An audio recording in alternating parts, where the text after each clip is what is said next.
to absorb what happened, and what are your thoughts at this moment? Yeah, well, I think every day you get away from it, the emotion of it starts to disappear, and you can look back a little more rationally. And I enjoyed my time here. I was treated first class, from Al Cohen to Cliff Viner to Stu Siegel to Jacques to Randy to Dale.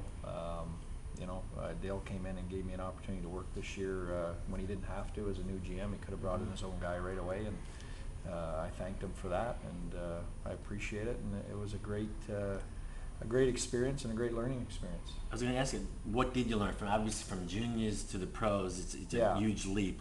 If there was one real succinct lesson you could take from it. I don't know if there's one lesson. It's different. I mean, it's the best league in the world with the best coaches and the best players, and it's a dogfight every night. And I don't know if there's one thing, but I'm a much better coach now than I was 3 years ago, and I feel honored to have worked in this league, and I know that I'll work again in this league, and that I'll win in this league. Just a little bit on your thoughts pulling into the parking lot and coming in the front door instead of your usual way. A little different, right? Sitting here in this fancy party room. Yeah, it's different. It's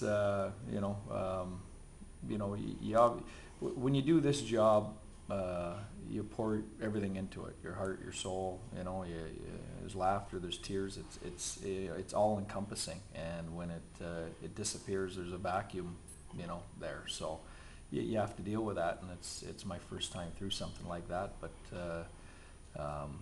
what doesn't kill you make you stronger. And again, I'm very appreciative of how I was treated and the people I got a chance to work with here, players and management. How do the kids take it, knowing that? You know what? That wasn't an easy conversation. That was probably the toughest conversation I had was with them. They don't fully grasp that or understand that,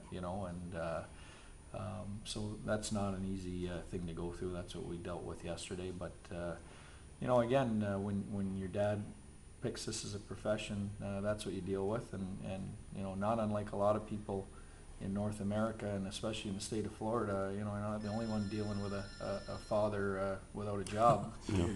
Pete, it's pretty rare in this business that a coach gets 3 years, period, let alone 3 years of not making the playoffs. Is that another way to look at it? It's just 3 years. It's just eternity in hockey. Yeah. Well, you know what? It is, but I don't think coaches look at it that way. I think that every year that I came back, you wanted to take another step, and we weren't able to do that. Again, I appreciate the fact that Dale gave me the chance this year to work, and he's a good guy to work for. He leaves you alone. He lets you do your job, and we didn't get the job done. And I think he's comfortable, and I'm comfortable moving forward. Did you feel that your offensive system would work in the NHL, or do you feel like you just didn't have the ammunition in the chambers?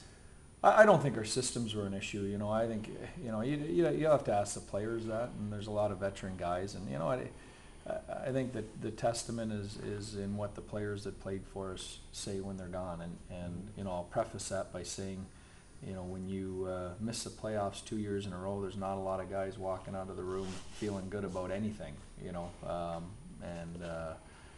but I think if you got them, after the emotion of the seasons had cleared, and asked them about Pete DeBoer as a coach and his systems, I think that,